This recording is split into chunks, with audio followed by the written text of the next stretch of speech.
Today's video is going to give you an overview tutorial of Sequoia Middle School's 2015 American History Project. The first step is for you to understand the overview timeline.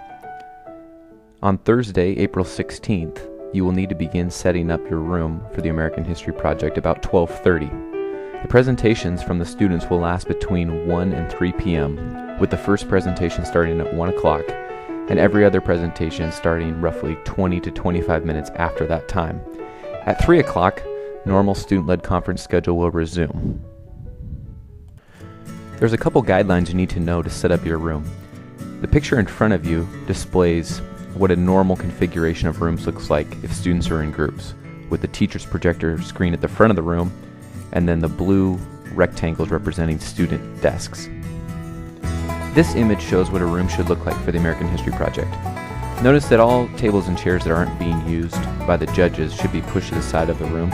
This will allow for student space for those students that are acting or performing something for their project. Also notice that students are placed in front of the projector screen in the room. So your tables as judges should face the projector screen. This will allow you to see students if they have a PowerPoint that they're presenting. But students stand in front of the projector screen so that they're not tempted to turn around and read their speech off the PowerPoint or off of any slides that they've created.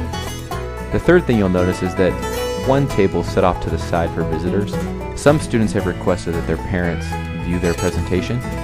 If that's the case, then just set up a side table for those parents or visitors to sit at. These people will be on an approved list that you'll have in front of you for every room.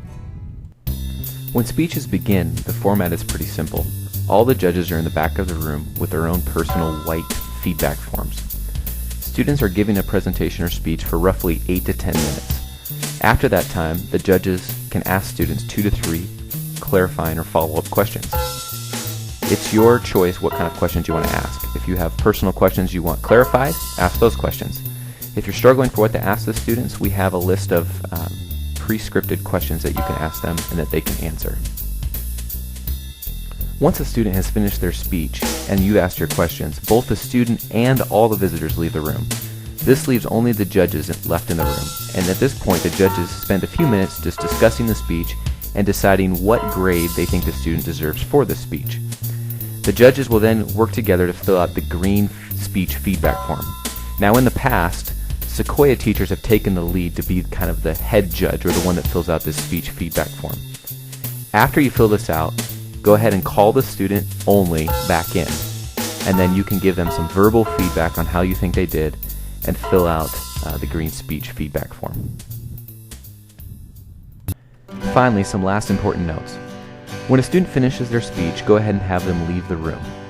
Now, depending on the room that you're in, you may have a full list of students to appear, or you may have gaps in your roster. There may be changes on the actual day of the American History Project as students show up late or miss the time they were supposed to appear for, or we have to shift some rooms and times around. So just be flexible with us. We will communicate if a student is going to appear that may not have been on your original roster. And once again, thank you for taking the time to be a judge for the American History Project. We really appreciate it, and it really is a great tradition that we hope to continue at Sequoia. And hopefully you'll be very impressed by the care and pride the students take in their presentation and how they present it to you on April 16th. Thanks again.